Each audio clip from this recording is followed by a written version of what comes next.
Amanhã, toda segunda-feira, às 8 horas da noite, nós temos a nossa escola bíblica.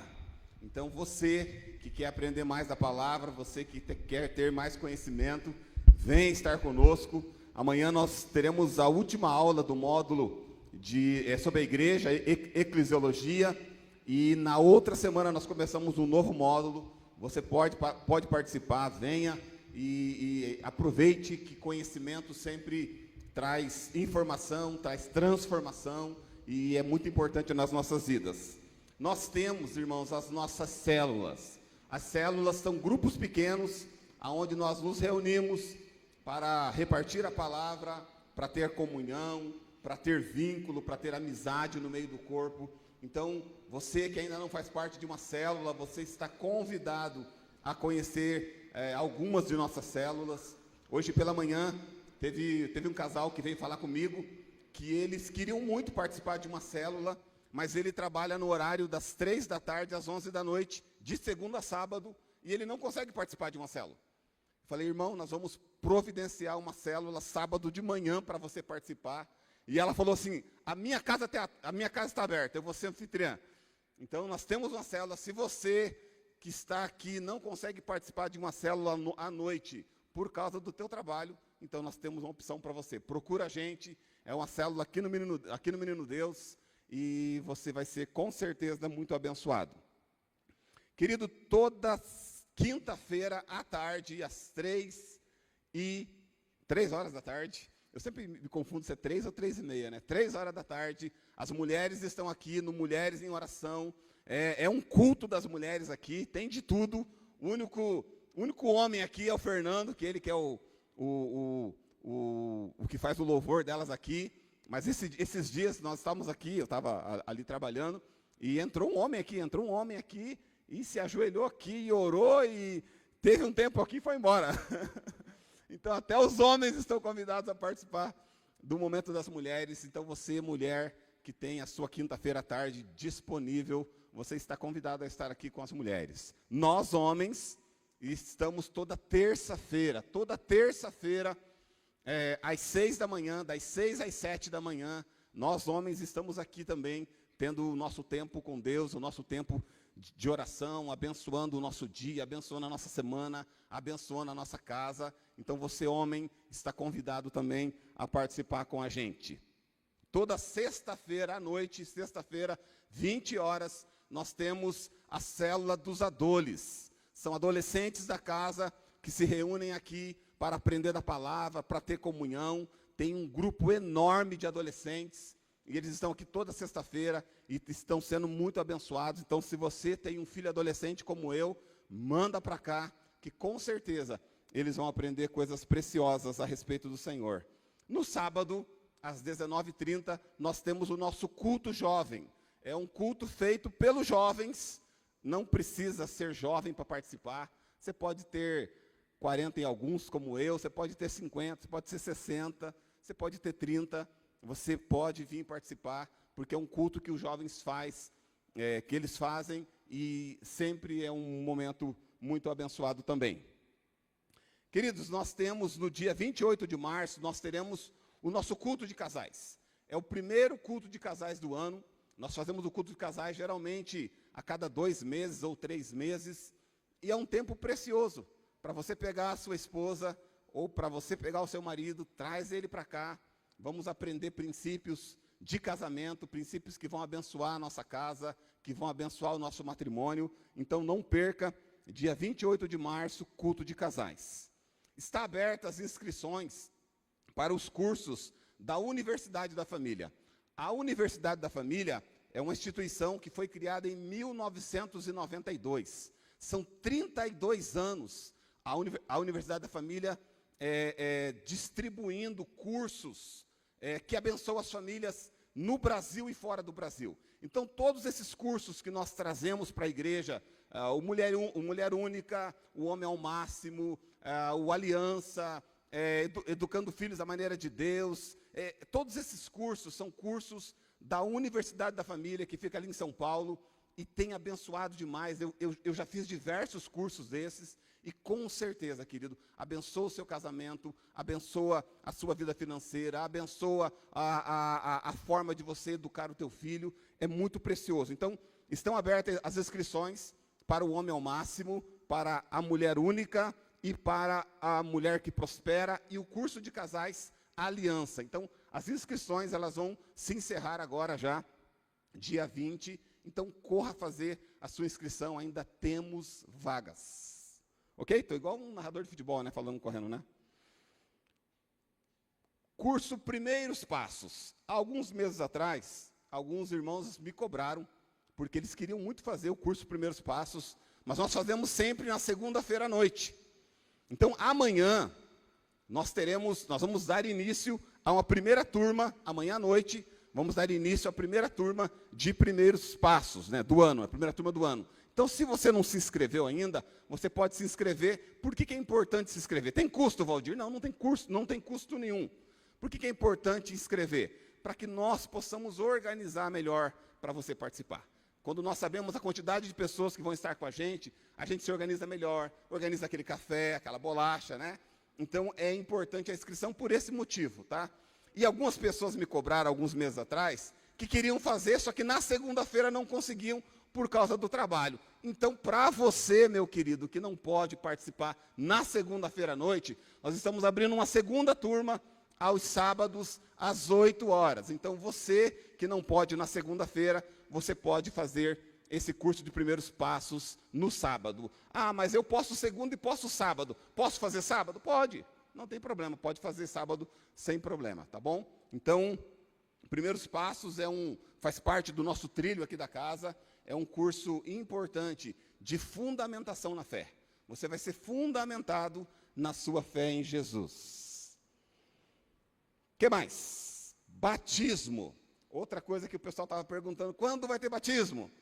Então, nós agendamos o batismo dia 30/3. Passando domingo que vem, no próximo domingo, nós teremos o nosso batismo no culto da noite, tá? Então, o batismo será apenas no culto da noite. Então, organiza, chama os teus vizinhos, chama os teus amigos. Sabe aquela festa que nós fazemos todo o culto de batismo? Se prepare para nós fazermos aquela festa bonita. E você que ainda não é batizado, você tem a oportunidade, provavelmente, vamos confirmar no próximo domingo, mas provavelmente no sábado, no dia 29, nós faremos aqui uma aula de batismo para aqueles que querem se batizar, para falar da importância do batismo, para falar a necessidade. Irmãos, o batismo não é uma opção para nós que somos cristãos. Batismo é uma ordenança de Jesus. Jesus ordenou que aqueles que crescem nele fossem batizados nas águas. Então, querido, se você ainda não é batizado, não perca essa oportunidade. A minha filha mais nova, de 10 anos, vai se batizar. E ela está toda radiante, ela fala assim, pai, não tem como adiantar, não tem como. Eu falei, filha, não tem como adiantar, é dia 30, se segura a ansiedade aí, mas vai ser lindo, vai ser lindo. Amém? Amém, glória a Deus. Quantos estão ansiosos para receber a palavra do Senhor nessa noite? Amém. Guto, vem para cá, nós vamos orar, e com certeza o Senhor vai falar conosco, continuar falando, porque Ele já está falando conosco nesse dia, nesse culto. Estenda suas mãos para cá, vamos abençoar o Guto. Pai, obrigado, Senhor, nós te agradecemos, Tu estás aqui, Senhor.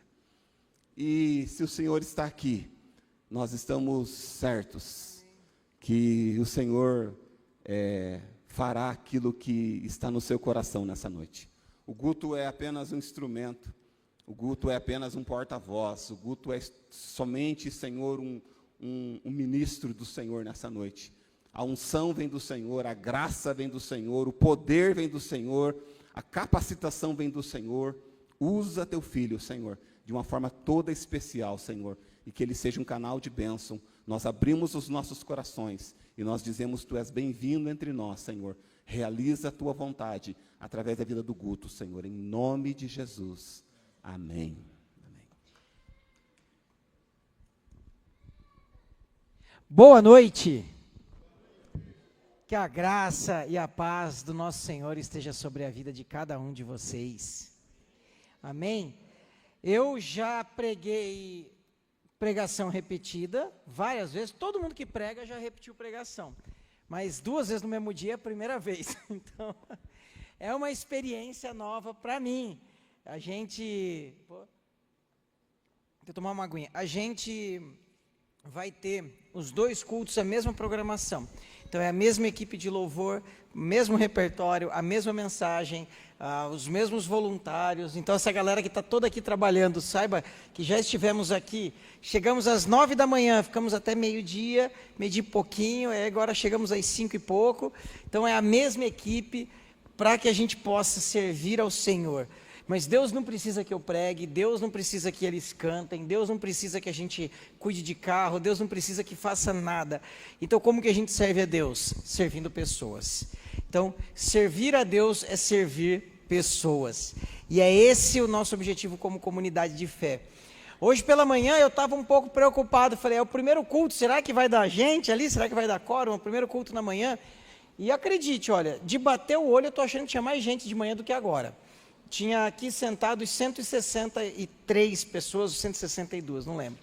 Veio bastante gente, foi surpreendente, e que Deus nos use como comunidade de fé. Não é nos use, é nos use, te use também, para que a gente possa espalhar a palavra de Deus para toda essa vizinhança, para toda essa comunidade. Amém?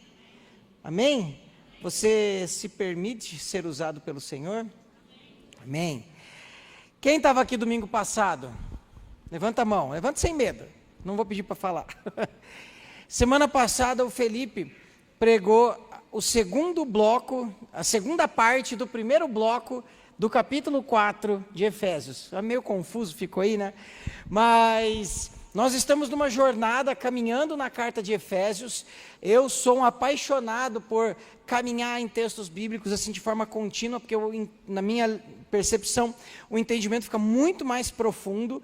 E semana passada o Felipe falou o seguinte: imagina que você chega numa igreja e você vê lá que é um culto de ordenação ministerial. Então vai ser ordenados apóstolos, profetas, evangelistas, pastores e mestres. E no telão está o seu rosto, está a sua foto. E por que isso? Porque na carta de Paulo aos Efésios, no capítulo 4, ele aborda o tema que mais gosto de falar, que é dons, talentos e vocações no serviço. E Paulo fala que Cristo designou uns para apóstolos, outros para profetas, outros para evangelistas e outros para pastores e mestres, com o objetivo de que a gente sirva uns aos outros para a edificação da igreja. E esse texto, eu não sei se na Bíblia de vocês está diferente, mas na minha, ela não diz, e alguns Deus designou para não ser nada. Alguns Deus designou para ficar sentado. Alguns Deus designou para ser só ouvinte. Em nenhuma Bíblia você vai ouvir isso. Porque Deus não chamou ninguém para não ser parte do corpo.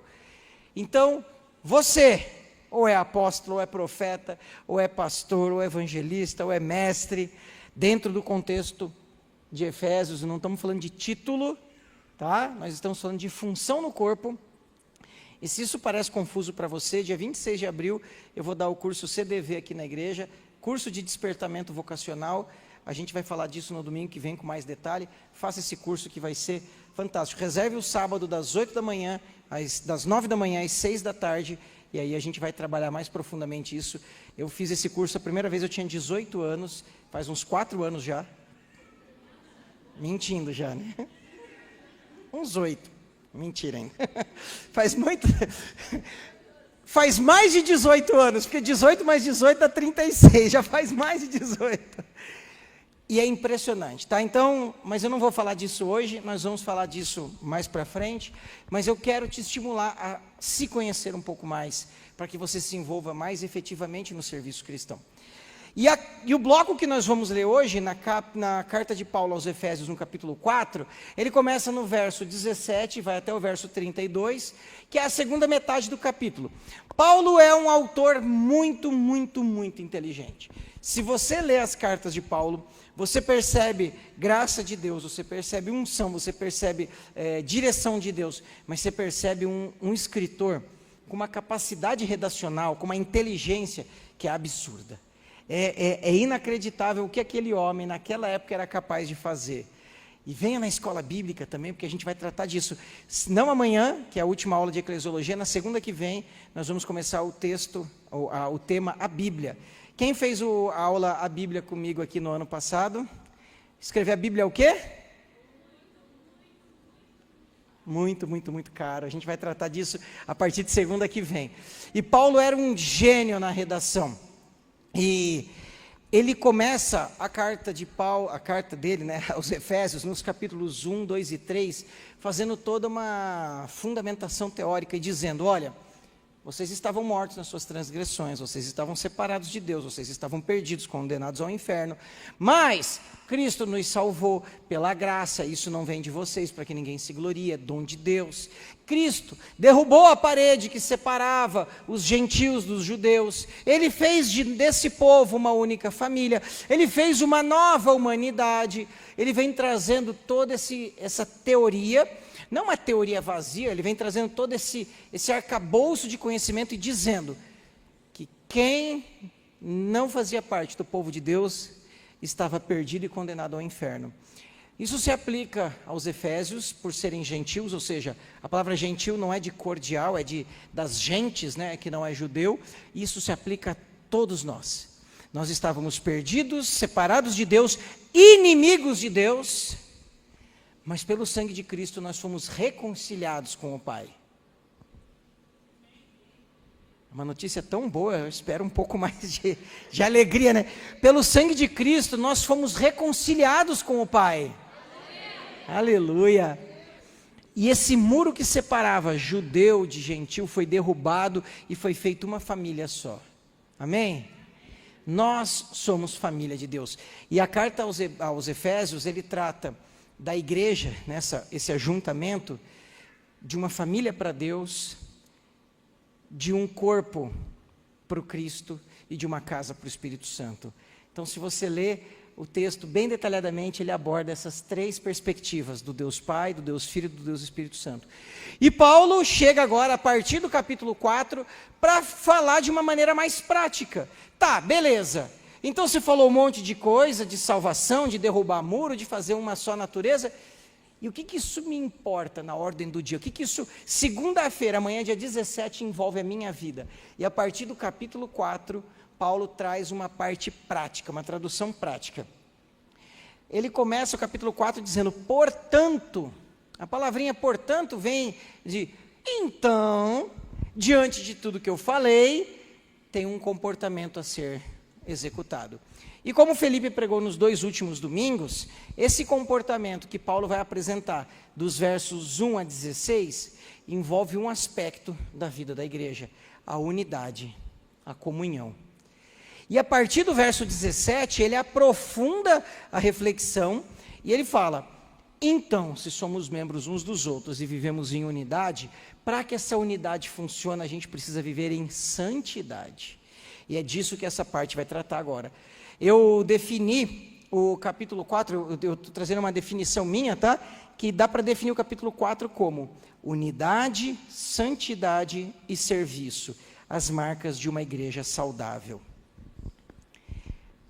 O capítulo 4, se você falar assim, ó, Guto, resuma o capítulo 4 em um único versículo, eu resumiria em Hebreus 12, 14.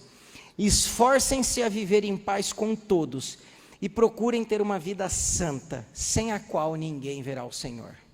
Então, Hebreus 12, 4 pode resumir Efésios 4. Vivam em paz e vivam em santidade, e aí veremos o Senhor. E quando Hebreus fala que sem santidade ninguém verá o Senhor, sem a minha santidade o Alisson não vai ver a Deus. Sem a santidade do Alisson, o Julinho não vai ver a Deus. Sem a santidade do Julinho, o Igor não vê a Deus. Sem a santidade do Igor, a Tuca não vê a Deus. Porque nós somos membros uns dos outros. Eu não vou viver em santidade para que eu veja a Deus isoladamente. A minha santificação te estimula a ver a Deus, e a tua santificação me estimula a ver a Deus, me leva a ver a Deus, porque está tratando de corpo, de comunidade. Tem uma coisa que não dá, duas coisas que não dá para fazer sozinho, é ser casado e ser cristão. Se você é cristão e vive isolado, você não é cristão. Talvez você tenha uma simpatia pela filosofia da Bíblia, mas ser cristão envolve viver em corpo. E às vezes é chato, e às vezes cansa, às vezes dói, às vezes machuca, mas é assim. A minha filha essa semana bateu o dedinho na quina da cama lá. Quem já bateu o dedinho? E dói. Então, e não tem o que fazer. Ela não quebrou, mas quem já quebrou o dedinho não tem o que fazer, não tem gesso, não tem nada. É esperar curar. Só que assim, é uma pecinha desse tamanhico do corpo, mas machuca o corpo inteiro. Aí o resto do corpo tem que ajudar, porque a pessoa fica assim. Entende? Então, viver em corpo. Só que se esse dedinho não fizesse parte do corpo, ele não tinha batido na quina. Mas se ele não tivesse no corpo, ele estava morto, apodrecendo. Então, fazer parte do corpo às vezes dói, mas é a única maneira de ficar vivo. Amém? Amém? Vamos ler o texto bíblico? Já falei demais para a introdução? Abra lá, Efésios 4, a partir do verso 17. O bloco é grande, então pode deixar a Bíblia aberta. Se você tem caneta, lápis, marca-texto, vai grifando. A minha Bíblia, essa não, mas as outras são todas coloridas. Essa tem um pouquinho de colorido e isso me ajuda muito. Dica, para quem tem medo de riscar a Bíblia, lápis de cor, tá? Uma caixinha de lápis de cor, você marca com cores diferentes e ainda não passa de uma página para outra. E tem uns marca-texto que você marca uma página, transfere para outra, você não sabe qual texto que você quis marcar. Vamos lá. A santidade cristã oposta à dissolução. Isto, portanto, digo e no Senhor testifico, não vivam mais como vivem os gentios, que vivem na vaidade dos seus próprios pensamentos, tendo seu entendimento obscurecido, separados da vida que Deus concede por causa da ignorância em que vivem. Algumas versões estão dizendo, não andem como os gentios, e dizem, alheios à vida de Deus. Pela dureza do seu coração, tendo se tornados insensíveis, eles se entregaram à libertinagem, para de forma desenfreada cometer todo tipo de impureza. Mas não foi assim que vocês aprenderam a Cristo. Algumas versões está escrito de Cristo, e em nenhuma versão vai estar escrito sobre Cristo. Se é que de fato ouviram falar dele. Na verdade, deixa eu fazer a interpretação melhor, né? Se é que de fato ouviram falar dele. Paulo dá uma provocada aqui. E nele foram instruídos, segundo é a verdade em Jesus, no sentido que, quanto à maneira antiga de viver, algumas versões estão dizendo quanto ao trato passado, vocês deixem de lado o velho homem que se corrompe segundo os desejos enganosos e se deixem renovar no espírito do entendimento de vocês e se revistam com o novo homem, criado segundo Deus em justiça e retidão, procedentes da verdade. E aí ele trouxe 2 pontos desse bloco. Primeiro a exortação, dos versos 17 a 19. Aí a fundamentação do argumento, dos versos 20 a 24. E agora do 25 para o 32 ele fala, e aí? E na prática, como que eu vivo isso na prática? E agora ele vai dizer, olha, por isso deixando a mentira, cada um fale a verdade com o seu próximo, porque somos membros do mesmo corpo. Fiquem irados e não pequem, não deixem que o sol se ponha sobre a ira de vocês e nem deis lugar ao diabo. Aquele que roubava não roube mais, pelo contrário, trabalhe fazendo com as próprias mãos o que é bom, para que tenha o que repartir com o necessitado. Não saia da boca de vocês nenhuma palavra torpe ou suja, mas unicamente a que for boa para a edificação, conforme a necessidade, e assim transmita a graça aos que ouvem. E não entristeçam o Espírito de Deus, no qual vocês foram selados para o dia da redenção.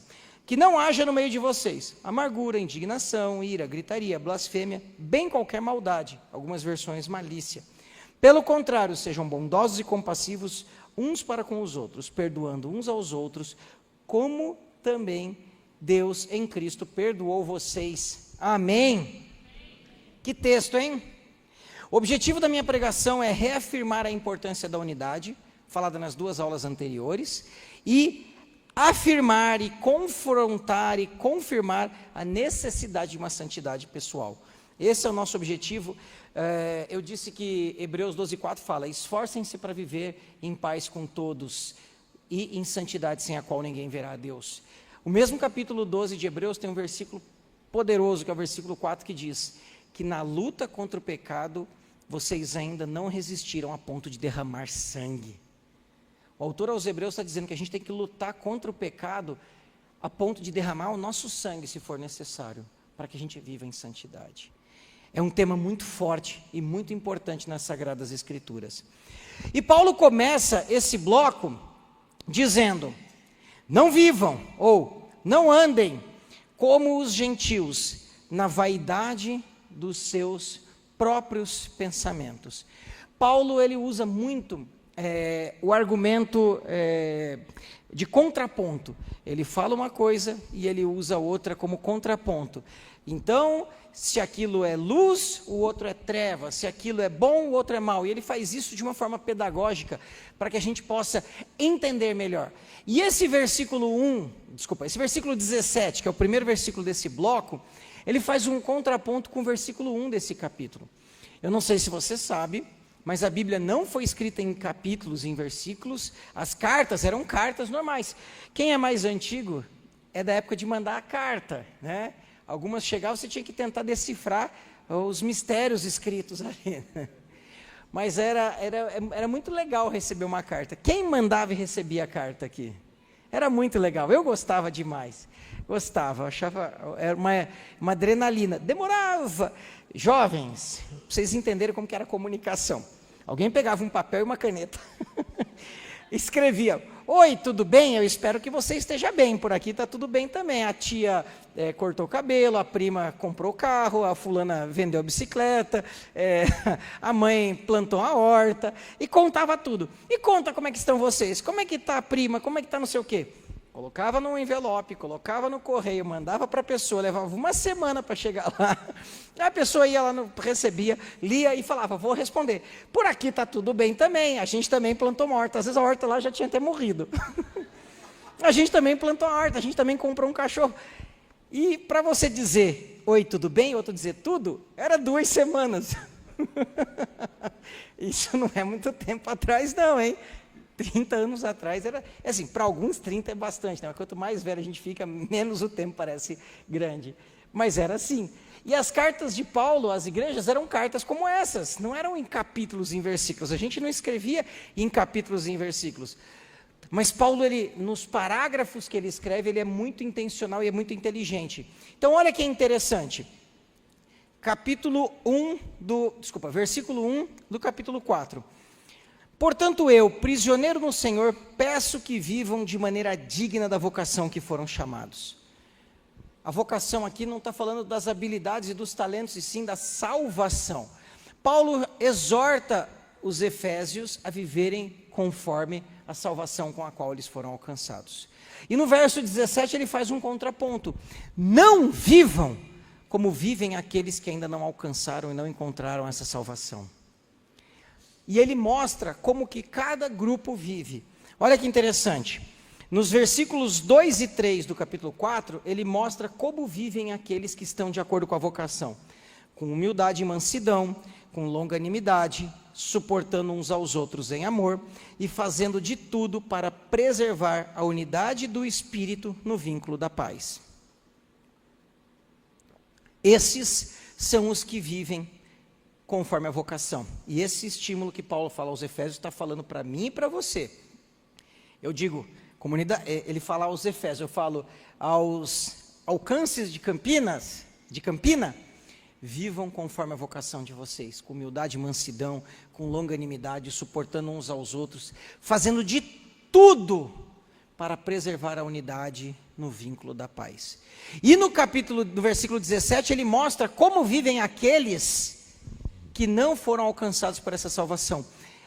E essas pessoas, nós também éramos assim, antes de sermos alcançados. E olha como essas pessoas vivem: na vaidade dos seus próprios pensamentos, tendo seu entendimento obscurecido, separados da vida que Deus concede, pela ignorância em que vivem e pela dureza do seu coração. Meus irmãos, se Paulo está dizendo que a gente deve andar num caminho e não deve andar em outro, isso significa que a capacidade e a possibilidade da escolha está nas nossas mãos. Eu posso decidir qual estrada eu vou pegar: a da ignorância, a da vaidade dos pensamentos, a do coração obscurecido, a do coração endurecido, a do entendimento obscurecido, ou o caminho da mansidão, da humildade, da justiça, da longanimidade.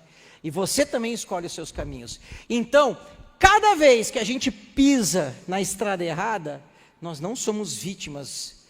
Oh, eu fui porque eu não consegui resistir, eu fui porque eu não tenho como lutar contra. Não, você foi e eu fui porque nós escolhemos. A escolha pelo caminho da vida e a escolha pelo caminho da morte está nas nossas mãos. Deuteronômio diz: vida e morte estão diante de ti, escolham, pois, a vida. Na teoria é fácil escolher a vida, mas e no dia a dia? E na prática? Quantas vezes a gente tem escolhido a morte ao invés da vida? E Paulo ele nos diz para que a gente escolha esse caminho, para que a gente decida por esse caminho. E olha como é interessante, porque daqui para frente a gente vai mostrar que essas escolhas, elas são racionais, elas são intencionais. Às vezes a gente acha que a gente é muito vítima das nossas emoções, mas um cristão não deve ser conduzido pelas emoções, e sim pelo entendimento. Paulo nos diz em Romanos 12, e não vos conformeis com esse século, mas transformai-vos pela renovação do vosso sentimento. Amém? Sim ou não? Não? É o quê? Renovação da mente, ou do entendimento. Então, se Paulo me manda e te manda viver conforme a renovação do nosso entendimento e da nossa mente, nós não somos escravos das nossas emoções. Nós decidimos pelo caminho das trevas ou decidimos pelo caminho da luz de forma racional, e depois a gente coloca a culpa nas emoções, dizendo: eu não tenho como resistir. Mas tem. A Bíblia diz que não há de vir sobre nós uma tentação maior do que a gente não possa lutar contra, que se há um caminho de tentação, há 7 para que a gente escape. Então não tem condição de você dizer que não pode vencer. Não tem. Biblicamente falando, nós temos a capacidade da escolha. E eu quero pegar esse segundo bloco aqui, que fala da vaidade dos pensamentos, do entendimento obscurecido, e dividir em 3 mini blocos. O primeiro bloco, como vivem essas pessoas. O segundo bloco, o que causa essa vida? Qual é o agente que produz essa vida? E o terceiro qual é a consequência de viver esse tipo de vida? Porque, meus irmãos, o Evangelho, ele veio para me perdoar e te perdoar dos pecados, amém? Vamos lá de novo. O Evangelho é a boa notícia de que eu fui perdoado dos pecados e que você foi perdoado dos pecados, amém? Então o Evangelho sim, trata de perdão nas nossas vidas, mas o Evangelho trata também de transformação, porque é impossível alguém que foi alcançado pelo Evangelho continuar vivendo a mesma vida que vivia antes de ser alcançado. Não existe nada mais contraditório, não existe nada mais diferente do que distante da verdade, do que se dizer alcançado, impactado, transformado, resgatado pelo Evangelho e não apresentar mudança de vida. A palavra é dura, né? Eu brinquei hoje de manhã, o Felipe, a Bruno, o pastor e a pastora, eles foram na consagração de um pastor amigo deles hoje, mas eu brinquei de manhã, quando tem as mensagens um pouco mais difíceis, ele me coloca aqui, tem uma vez que ele falou: vai lá e prega, porque essa daí é ruim de falar, né? Fica meio, parece que você é meio briguento com a igreja, mas não é o objetivo, meus irmãos. Eu falei de manhã, eu vou repetir aqui, eu não estou aqui na posição de um santo, ensinando um bando de pecador. Não, nós estamos na condição de iguais, sendo confrontados pela palavra de Deus. E todos nós precisamos ser confrontados todos os dias. E esse processo de santificação, ele vai durar até que Cristo venha, ou até que nós individualmente encontremos com Cristo. Um cristão mais piedoso, mais amoroso, mais devoto, com 50 anos de fé, ainda tem áreas a serem trabalhadas na vida. Então eu tenho áreas a serem trabalhadas e cada um de vocês também tem áreas. E tem uma música que eu gosto muito que diz que quem se vê perfeito é farsa. Na verdade a frase diz assim, um homem sem defeito é morto, pois quem se vê perfeito é farsa. A música do Estevão Queiroga, fantástica. Então, se alguém acha que é perfeito, desculpa, você é uma farsa. Porque quem se acha perfeito é uma farsa. Porque todos nós temos áreas a serem trabalhadas. Eu tenho e cada um de vocês tem. E todos os dias a gente tem que intencionalmente crucificar a nossa carne, tomar a nossa cruz e falar: Deus, Me ajuda a matar esse resto de carne que ainda luta em resistir. Lutero disse: eu pensei que o velho homem tinha morrido no batismo, mas o miserável sabe nadar. E todo dia eu tenho que afogar ele um pouquinho. Então, dia 9 de março, fez 29 anos que eu fui batizado. E faz 29 anos que esse cidadão às vezes tira a cabeça da água e faz: estou aqui ainda. Eu falo: miserável, você não morreu, está tudo enrugado, 30 anos debaixo d'água, e ele fala: estou aqui. E o velho homem, às vezes, ele tira a cabeça para fora d'água. E muitas vezes a gente repreende o diabo: está repreendido, diabo. Quantas vezes a gente fala: está repreendido, Guto, eu te repreendo. Às vezes eu deveria olhar no espelho e repreender o Guto, e não o diabo, porque tem muitas vezes que não é nem o diabo, é o Guto mesmo agindo. E que a gente tem essa maturidade de nos repreender quando necessários. Mas voltando para o texto, lembrem, evangelho é perdão, mas é transformação. Como vivem aqueles que não vivem a vida com Deus? Na vaidade dos seus próprios pensamentos, com o entendimento obscurecido e separados da vida de Deus. Gente, separados da vida de Deus, algumas versões diz alheios à vida que Deus concede, é quase como viver se Deus não existisse. Mas o povo em Éfeso não era um povo ateu. Basicamente, toda aquela região, ela não era uma região ateia, era uma região politeísta. Tinham diversos deuses. Os romanos tinham diversos deuses: Deus da guerra, Deus disso, Deus daquilo, Deus daquele outro. Então eles viviam como se Deus não existisse, adorando vários deuses, mas nenhum Deus era o Deus verdadeiro e nenhum Deus gerava transformação. Então o que eu quero te dizer, meus irmãos, que o fato de você entender que Cristo é o Senhor, entender que Deus é o Criador, vir numa igreja por 20 anos, mas sem um encontro pessoal com Cristo, não é conversão. Aqui o prédio não tem nada de santo, está aqui dentro, não tem nenhuma energia cósmica que te santifica. O que te santifica é o Espírito de Deus na sua vida, é comunhão com a palavra de Deus, é comunhão com o Espírito Santo através da oração, é crucificar a carne todos os dias. Então vir aqui por 20 anos e não ser transformado, não tem nada de cristianismo, é mais uma religião, como o povo em Éfeso tinha as suas diversas religiões. Então essas pessoas viviam como se Deus não existisse. O que causava esse estilo de vida? Qual era a semente desse tipo de vida? A ignorância em que viviam e a dureza do coração. Mas qual é a consequência de viver uma vida como se Deus não existe? Qual é o fruto? Qual é a produção que vai causar? Vão se tornar insensíveis, se entregam à libertinagem de forma desenfreada, para cometer todo tipo de impureza. E esse bloco aqui, éramos você e eu, antes de sermos alcançados por Cristo e reagir positivamente a Ele. Paulo faz menção nesse bloco a Efésios capítulo 2, os versos 1 e 3, que ele diz o seguinte: e Ele lhes deu vida enquanto vocês estavam mortos nas suas transgressões e pecados, nos quais vocês andaram em outro tempo, segundo o curso deste mundo, segundo o príncipe da potestade do ar, do espírito que agora atua nos filhos da desobediência.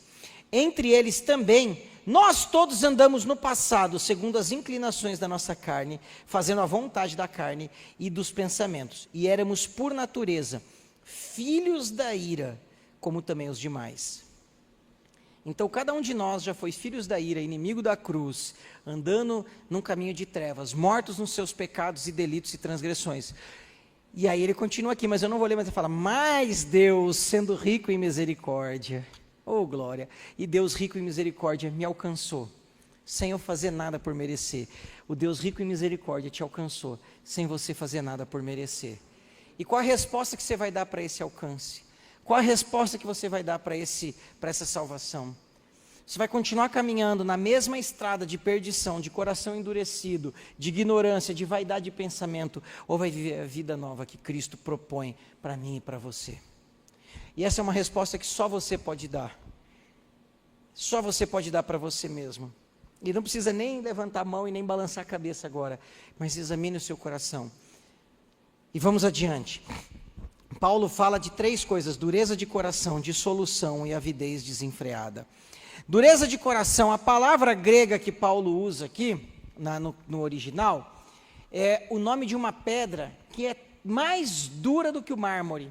É uma pedra muito resistente, quase que um bloco sólido demais, que não racha, que não quebra. E essa palavra era usada também na medicina para representar a calcificação. Então, quando um osso, um calo, né, uma calosidade, ele vai tomando um volume, ele calcifica, fica quase como se fosse um osso adicional. Às vezes, num membro do corpo, fica uma saliência calcificada, tão dura, ou até mais dura do que o próprio osso. E era essa a palavra que Paulo estava usando. Ele está dizendo que o nosso coração estava endurecido, mais duro que o mármore, de uma forma calcificada, onde não há vida, onde há uma dureza, onde há uma rigidez, onde há uma inflexibilidade. Jeremias fala que Deus trocaria o nosso coração de pedra por um coração de carne. E o Espírito Santo ainda hoje atua dessa forma, transformando o nosso coração de pedra por um coração de carne. Mas Ele espera que você decida, que você dê um passo na mudança da situação desse coração. Então a primeira palavra fala disso, dessa dureza, quase como como resistindo à exortação de Deus. Com certeza você conhece gente assim, que o coração está ficando tão endurecido, que parece que a palavra bate e cai, assim, ó, igual bater na parede e cai, e nada penetra aquele coração. Isso é resultado de uma vaidade dos próprios pensamentos, é resultado de uma ignorância e de viver como se Deus não existe.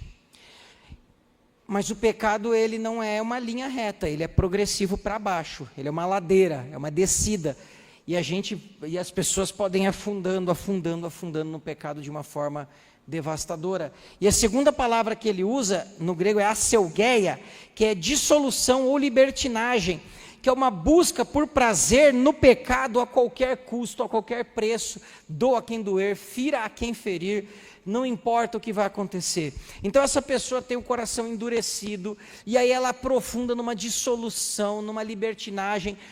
Essa palavra tem uma origem sexual, de pecados de imoralidade, de promiscuidade, e a pessoa vai aprofundando cada vez mais no pecado, a ponto dela inclusive perder o constrangimento de se expor. É uma pessoa que tem a dependência química, eu não estou criticando ninguém, é uma doença que precisa ser tratada e amparada, mas no começo ela começa a fazer tudo escondido, depois ela vai às ruas e ela não tem mais vergonha, ela perdeu o amor à própria imagem, e assim é com qualquer tipo de pecado, a pessoa vai afundando e cavando com as próprias mãos o buraco que ela vai se atolando e se enfiando na lama.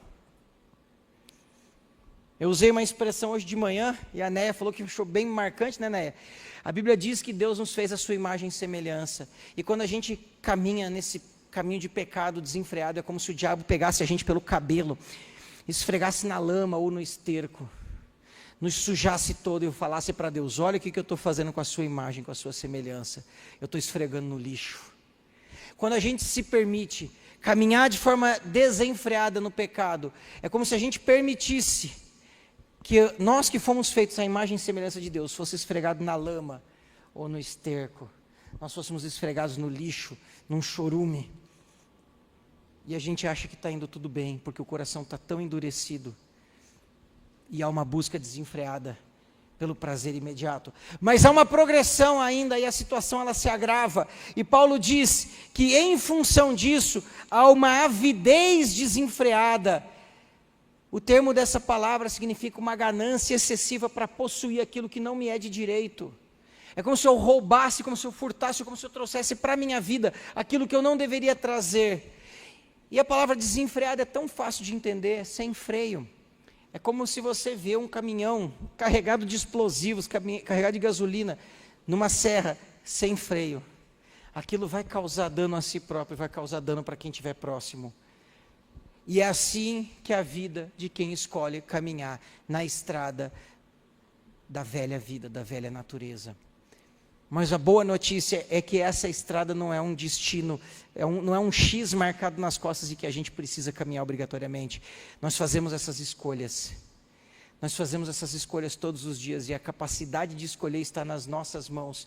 Porque eu pesquisei a palavra santo na Bíblia, santidade, e mais de 800 vezes essa palavra aparece na Bíblia. E diversas vezes essa palavra está sendo colocada no imperativo, num tempo verbal em que nós devemos exercitar essa santidade. A gente não é tornado santo, nós nos santificamos. A Bíblia diz, santifiquem-se, sejam santos porque eu sou santo. Santifiquem-se porque o Senhor fará maravilhas. Santifiquem-se, sejam santos, sejam santos. Meus irmãos, quem acha que Deus é injusto aqui, levanta a mão. Quem acha que Deus é incoerente, levanta a mão. Quem acha que Deus pediria algo que a gente não é capaz de executar, levanta a mão. Se Deus me manda e te manda ser santo, é porque Ele nos dá os recursos, Ele nos dá a capacidade, Ele nos dá o Espírito Santo para que a gente possa viver dessa forma. Então, se Deus está me mandando ser santo, é porque o Espírito Santo que habita em mim me dá recursos e me dá condições para isso. Se Deus está te mandando ser santo, é porque o Espírito Santo te dá recursos e te dá capacidade para viver assim. Vamos adiante. Todas essas palavras, essas expressões, vaidade de pensamento, entendimento obscurecido, ignorância do que vivem, elas têm algo em comum. Todas elas estão tratando da nossa razão. Todas elas estão tratando das nossas decisões, das nossas escolhas. Em nenhum momento Paulo disse que nós somos sequestrados pelas nossas emoções e não temos a capacidade de escolher. Em todas essas palavras, vaidade dos pensamentos, entendimento obscurecido, na ignorância, a palavra ignorância não é desconhecer, é viver como se Deus não existisse. Todas essas palavras, elas trazem no bojo um cunho de intencionalidade, de razão, de decisão. Nenhum de nós pode dizer que a gente faz o que faz porque a gente não tem controle, porque as nossas emoções nos dominam.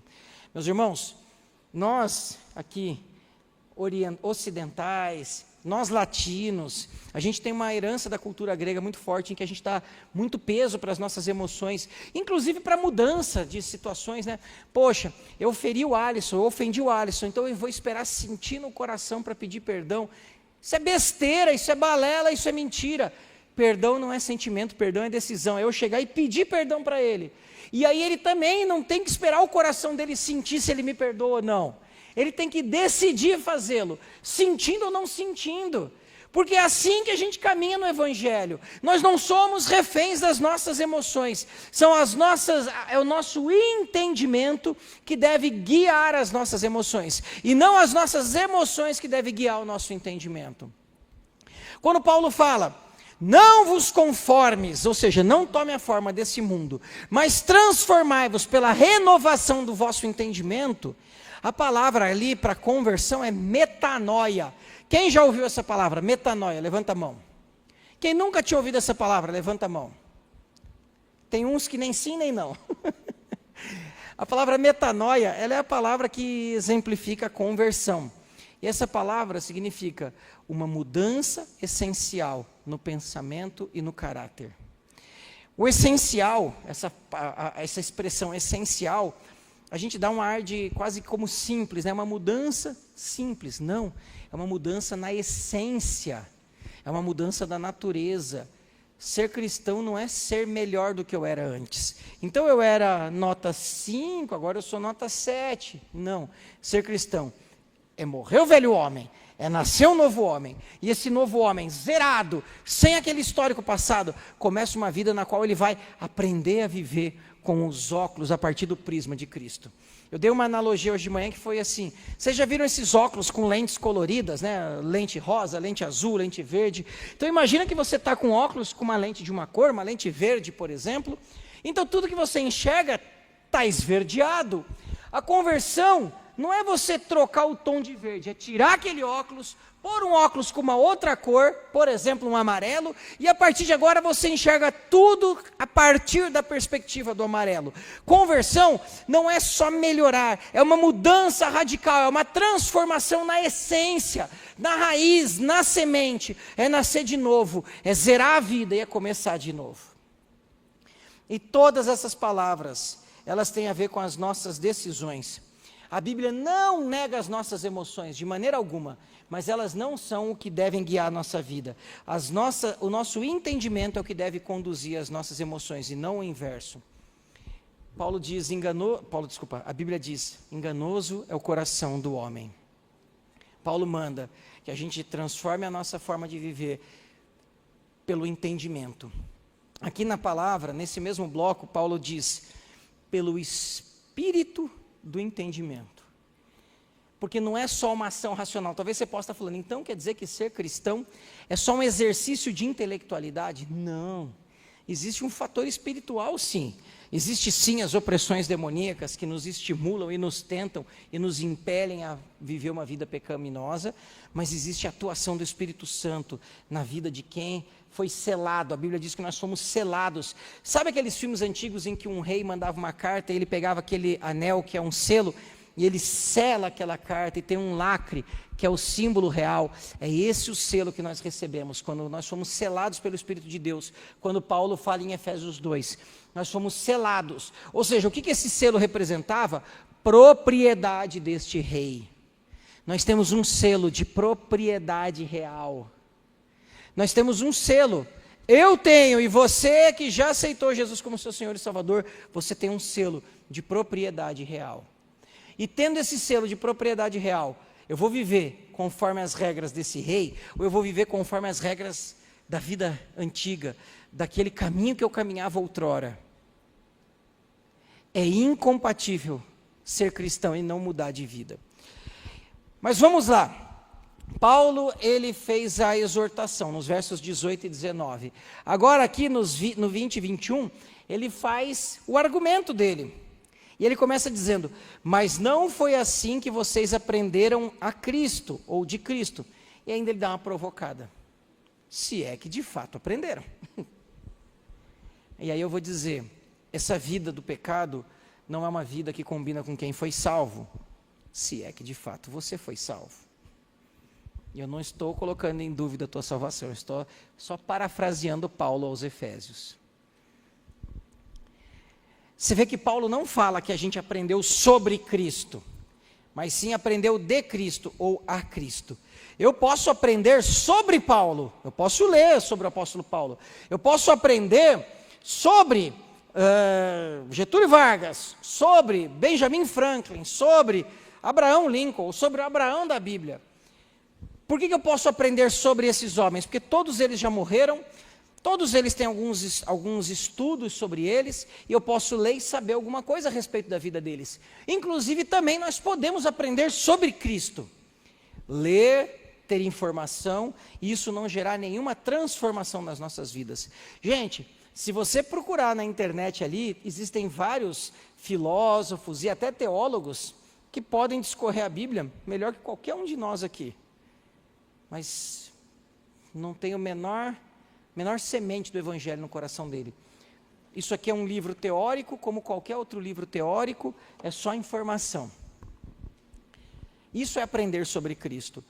E coisa triste é nós passarmos uma vida inteira aprendendo sobre Cristo e um dia chegar na glória e Deus olhar para mim ou para você, em nome de Jesus, não vai ser isso conosco, e falar, se afasta de mim porque eu não te conheço. Saber sobre Cristo é diferente de conhecer a Cristo. Porque Paulo fala que a gente aprendeu a Cristo, aprendeu de Cristo, porque a gente só pode aprender com quem está vivo. E Cristo vive. E Cristo quer te ensinar. E Cristo quer trabalhar na tua vida. Quer mexer no teu coração. E a resposta é só sua.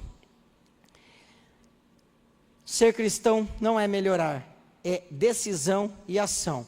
A Bíblia nos manda ser santos, e essa santidade ela não vai acontecer só de forma orgânica, automática, quase que por osmose, só por estar aqui.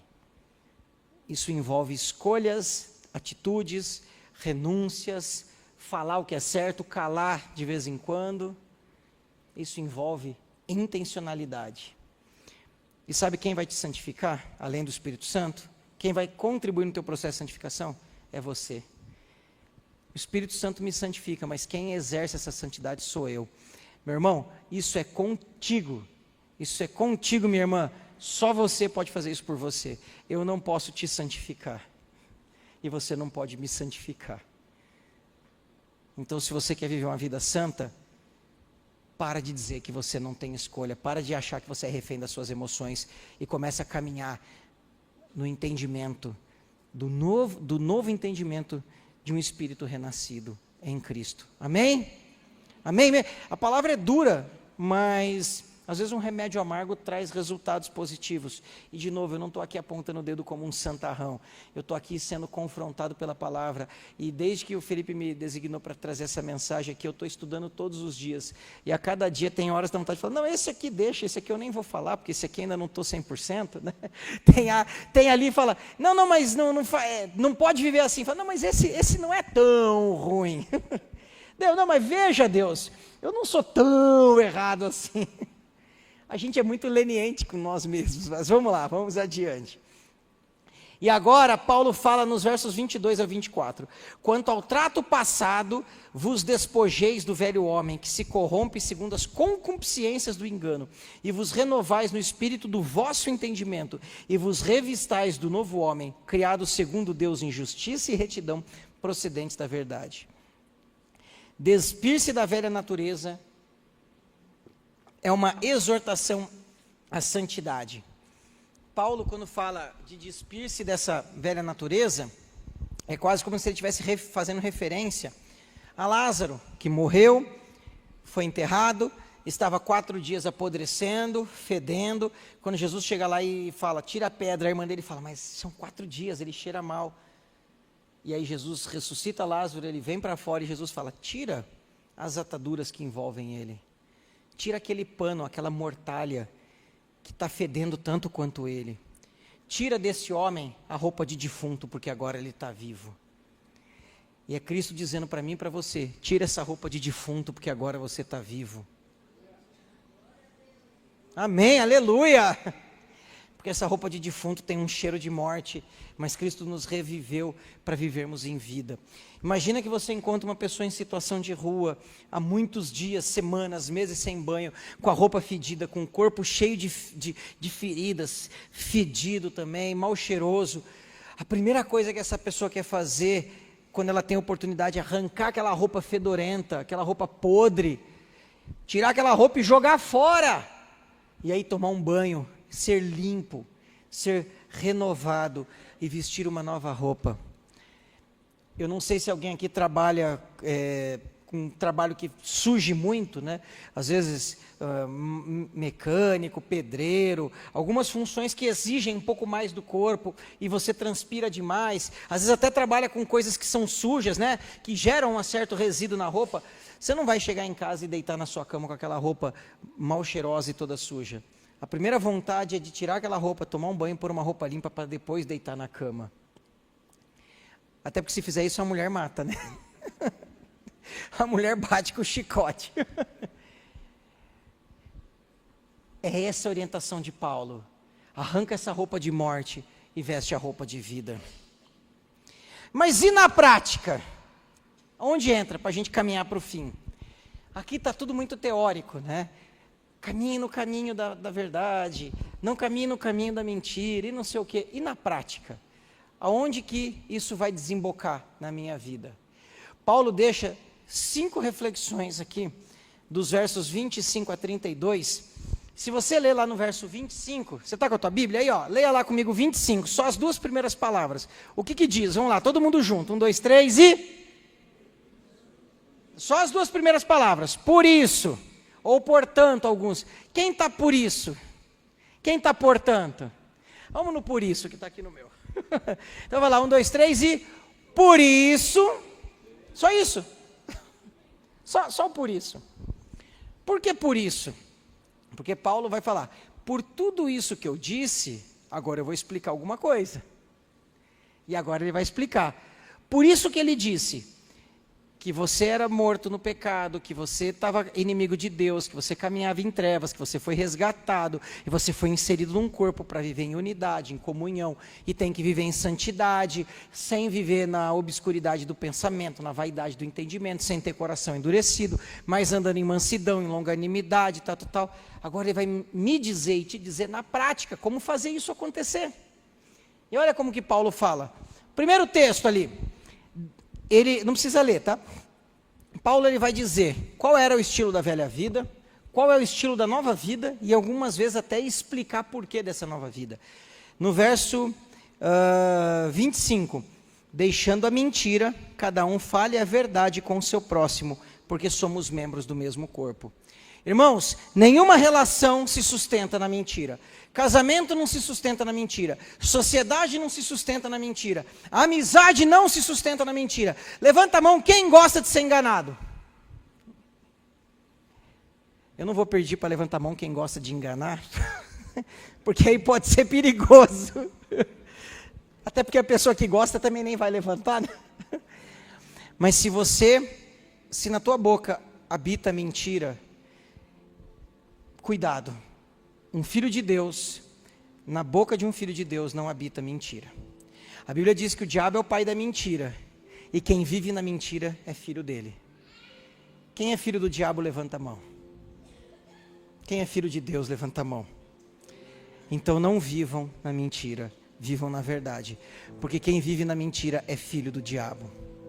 E ele diz que a gente tem que falar a verdade porque somos membros uns dos outros, porque a gente faz parte do mesmo corpo, porque como eu preciso de você, você precisa de mim, como nós fazemos parte do mesmo corpo, nós precisamos ser honestos uns com os outros.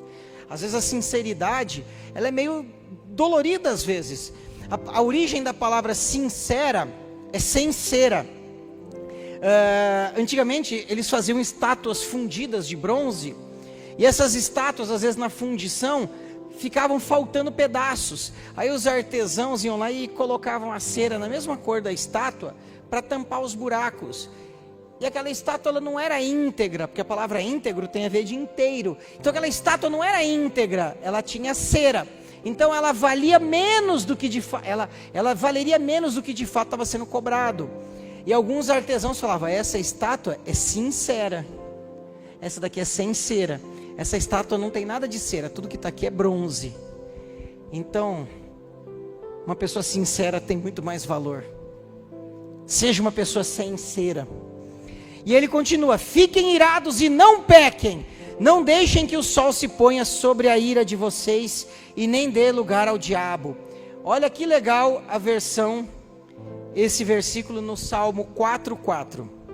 Paulo está fazendo menção ao Salmo 4:4. Ele diz assim, ó: não pequem ao permitir que a ira os controle. Reflitam durante a noite e permaneçam em silêncio. Em outra versão diz: irai-vos e não pequeis. Consultai no travesseiro o coração e sossegai. Olha que interessante, ele fala: permaneçam em silêncio. Porque quando eu estou irado, quando você está irado, muito provavelmente aquilo que sairá das nossas bocas pode ser palavras de morte. E a Bíblia diz que vida e morte estão na língua. E a Bíblia também diz que da mesma fonte não pode jorrar água doce e água amarga. Cuidado, que as tuas palavras podem matar uma pessoa. Quando eu estou irado, quando você está irado, a gente pode falar coisas tão terríveis que pode acabar com a vida de uma pessoa. E alguns aqui são vítimas de palavras malditas, faladas ao longo do tempo, e com mentiras instaladas no coração, que estão dominando as nossas emoções. Olha que interessante que Paulo diz: não fiquem irados. Ele não diz isso porque é impossível a gente dizer que não vai ficar irado, porque ficar irado às vezes é uma coisa inerente, né? Eu estou no trânsito, por exemplo, graças a Deus, Deus já tratou meu coração no trânsito. Eu falei de manhã, no trânsito. A ira é uma das coisas que eu tenho que lutar. Dessa lista é uma das coisas que não precisava falar, eu podia pular, mas é uma das coisas que Deus tem que me tratar. Eu acelero rápido. Deus tem que trabalhar isso no meu coração. Eu conheço alguns aqui que também tem. Estamos juntos nesse barco. Às vezes alguém te fecha no trânsito e você fica irado. E aí você vai baixar a janela, gritar e xingar. Você ficou irado e deu vazão para a tua ira. E a Bíblia fala: não deis lugar ao diabo, não é um outro versículo, é nesse mesmo bloco aqui. Então toda vez que eu dou vazão à minha ira, eu estou dando lugar ao diabo. Mas se alguém te fecha, você fica irado, você bufa, esperneia, torce o volante. Respira e fala: eu não vou fazer nada, porque se eu fizer algo irado, vai ser vergonhoso. Você irou-se e não pecou, e você teve domínio sobre a sua ira. O Val me mandou um videozinho ontem, Eu até brinquei com ele, falei, será que foi indireta? Porque eu estou preparando a pregação. Quando chega no ponto da ira, é um ponto que eu falo, Deus, eu parei ali, orei, Deus, me ajuda a mudar, porque, né, todos nós temos áreas a serem trabalhadas. E ele mandou um vídeo do Theo Hayashi. Quem sabe quem que é o Theo Hayashi aí? É um pastor conhecido na internet, e o Theo estava pregando e falando que uma vez ele estava atrasado para um compromisso, e ele estava na rodovia e um motoqueiro fechou ele ficou bravo, acelerou, encostou no cara, baixou a janela, gritou, bateu boca, esperneou, xingou o cara, e o cara xingou ele, e esse cara não bate boca, e aí o cara ele ficou acompanhando o cara, encarando, quase como se fosse chamando para briga. Aí o cara, quando ele baixou o vidro, o cara falou, prazer te conhecer, Theo Hayashi. Que vergonha! Eu não estou criticando ele, porque isso aqui vai para o YouTube. Ele falou isso, eu só estou repetindo uma pregação que ele fez ali, só estou falando a respeito dele. Mas cada um de nós já viveu situações assim. Então não permita que a ira te controle, porque a tua boca pode virar uma cascata de coisas ruins. E ele falava, quem roubava não roube mais, pelo contrário, trabalhe fazendo com as próprias mãos o que é bom, para que tenha com que repartir com o necessitado. Meus irmãos, o tempo está contra a gente aqui agora, eu vou acelerar, mas só esse versículo tinha muita coisa para falar. A gente talvez pode falar, não, mas eu não roubo, eu não meto a arma na cara de ninguém para pegar o que é do outro. Eu não encontro algo perdido e passo a mão. E eu falei de manhã e eu espero que você não fique chateado comigo, mas é o meu entendimento da Bíblia. Se você tem aquela TVzinha pirata na tua casa, que você está roubando alguém, você está roubando. Se você sonega imposto, você está roubando. Se você trabalha com corpo mole, enrolando no seu trabalho, você está roubando. Se você é um comerciante, por exemplo, vende carne, você viu que a carne está podre, está fedida, você lavou, deu uma maquiada nela, pôs um tempero para ela ficar colorida, para ficar vermelhinha, mas ela está podre, você está roubando. E a Bíblia diz que quem roubava não roube mais. Ah, mas é difícil, o Brasil não favorece a quem quer ser honesto, meu irmão, é outro ponto. Você vai se vender por conta das facilidades. Alguém fala assim, né? Uma vez uma pessoa me falou, mas essas empresas de TV, na época da TV a cabo ainda, são muito ricas, têm muito mais dinheiro que eu, não faz diferença. Então quer dizer que a regra é, quem tem menos dinheiro pode roubar de quem tem mais dinheiro? Se for essa premissa, se eu tiver menos dinheiro que o Alisson, estou autorizado a roubar o Alisson? E se o Alisson tiver menos dinheiro que o Júlio, ele está autorizado a roubar o Júlio? Então se eu tiver menos dinheiro que você, eu estou autorizado a ir te roubar? Porque se a regra é quem tem menos pode roubar quem tem mais, a regra é não roube. E Paulo ainda deixa claro, não roube, trabalhe fazendo o que é bom com as suas mãos, para que você tenha o que repartir com quem precisa. Então, além de eu não ser alguém que está lesando, eu tenho que ser alguém que está compartilhando. Esse é o modelo de um cristão. É facinho fazer tudo? Não é. Quem diz que ser cristão é só vir, levantar a mão domingo, cantar, bater o cartão e ir para casa? Exige transformação. E para transformação, não é quando eu sentir que eu devo fazer, é quando eu entender e decidir mudar. Vamos adiante. Não saia da sua boca nenhuma palavra torpe. E palavra torpe é mais do que palavrão. Às vezes você pode estar matando o coração de alguém sem falar um palavrão, sem xingar, mas com maldade, com uma malícia na palavra. A Bíblia diz que da nossa boca tem que sair palavras que forem boas para edificação, conforme a necessidade e que transmita a graça. E nesse mesmo bloco, nesse mesmo entendimento, ele diz: e não entristeçam o Espírito de Deus. Então, quando da minha boca saem palavras maldosas, torpes, palavrões, palavras que denigrem, que ofendem, que trazem para baixo, eu estou entristecendo o Espírito de Deus. E ele termina dizendo que não haja no meio de vocês qualquer amargura. A ira é aquilo que explode para fora, a amargura é aquilo que implode para dentro, e é tão ruim quanto. A gente não deve carregar no coração a amargura. Tem uma banda que eu gosto muito, chama Fruto Sagrado, e tem uma música que ele diz assim, ó: às vezes eu machuco, às vezes me machuco, explodindo por fora, explodindo por dentro. Gente, trazer amargura no coração, sabe aquela pessoa que está sempre amarga? Tem uma frase que é fantástica, que diz que guardar rancor é beber veneno esperando que o outro morra. Então trazer amargura no coração é você adoecendo e apodrecendo por dentro. E Paulo diz que isso não combina com o cristão. Indignação, ira, gritaria, blasfêmia, bem como qualquer tipo de maldade. Pelo contrário, sejam bondosos, compassivos uns para com os outros, e que haja perdão da mesma forma como Cristo vos perdoou. Para a gente finalizar, o mesmo Paulo escreveu em Gálatas as obras do Espírito e as obras da carne. E é uma lista de diversos pecados que Paulo coloca em pauta. E a gente tem mania de classificar os piores pecados. Mas Paulo coloca todos numa mesma lista. E eu vou falar para vocês aqui, não precisa abrir Gálatas 5. Desses pecados que Paulo fala, 3 são de natureza sexual, moral. Ele diz imoralidade sexual, impureza e libertinagem. 2 tratam de pecados de ordem religiosa, espiritual, idolatria e feitiçaria. 2 falam de pecados de domínio próprio, bebedeiras e orgias. Nesse caso aqui, orgia não é só sexualmente falando.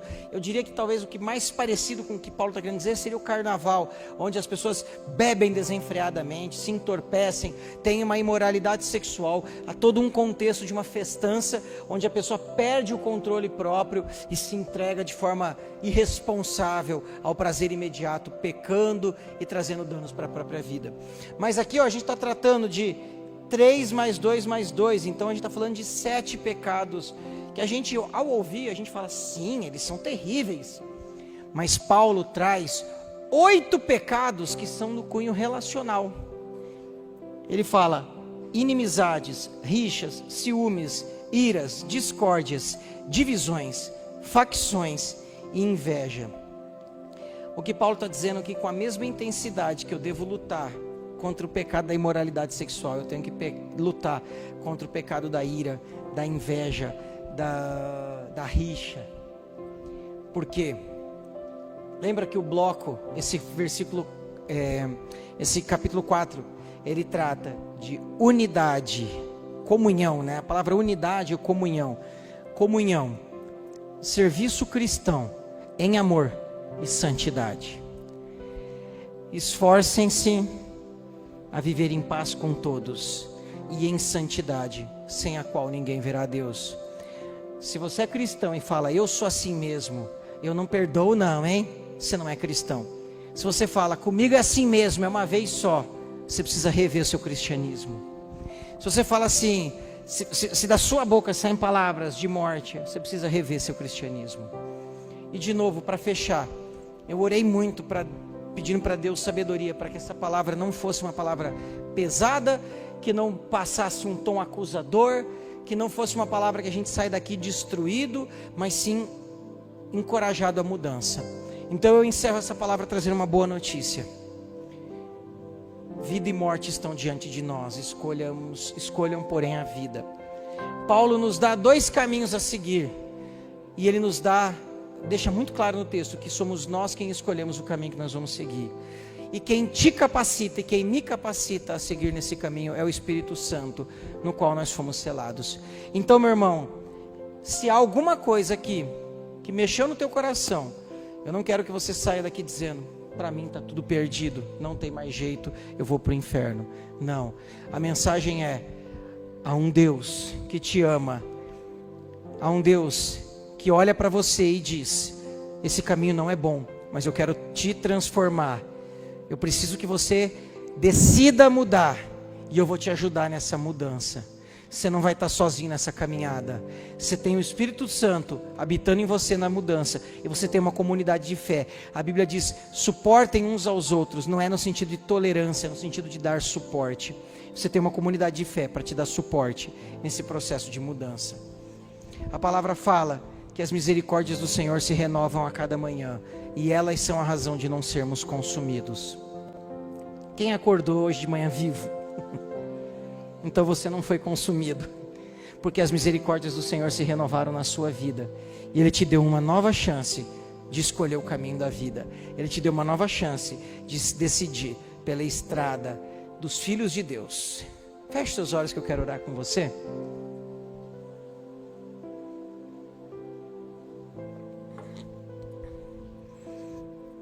Cristo morreu, derramou seu sangue por mim e por você, e esse sangue nos resgatou do domínio das trevas e nos trouxe para o reino do Filho de Deus.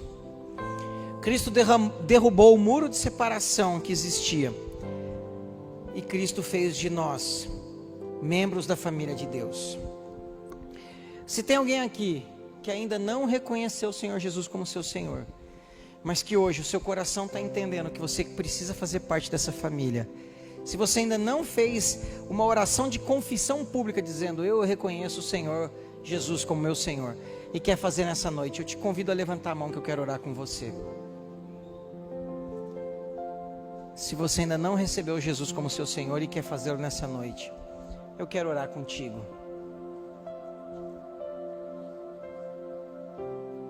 Amém. Estamos todos entre irmãos. Não temos ninguém ainda que não reconheceu o Senhor. Louvado seja Deus. Meu irmão, minha irmã, se tem alguém aqui que no percurso da caminhada se afastou dos caminhos de Deus, e se afastar dos caminhos de Deus não necessariamente significa deixar de estar na igreja, mas é deixar de viver a intimidade, a comunhão com o Espírito Santo. E o Espírito Santo está te constrangendo hoje, dizendo: você precisa urgentemente mudar.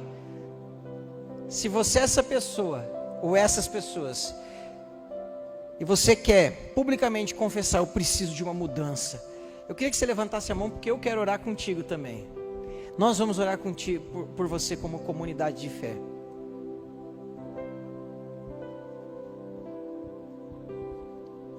Amém. Tem um jovem ali com a mão levantada. Você pode vir aqui na frente, meu irmão? Você pode vir aqui para a gente orar junto? Louvado seja Deus.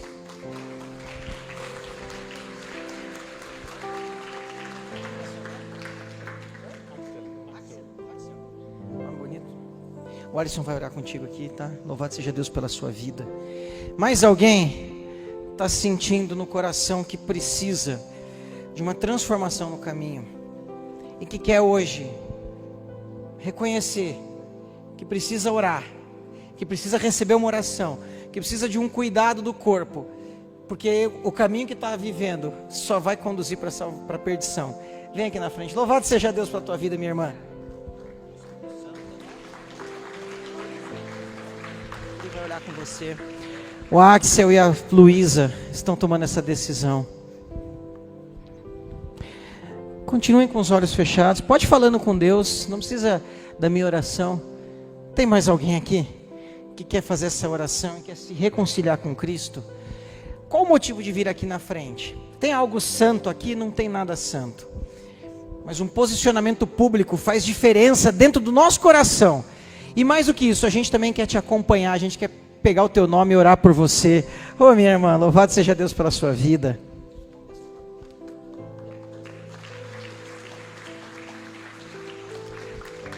Louvado seja Deus.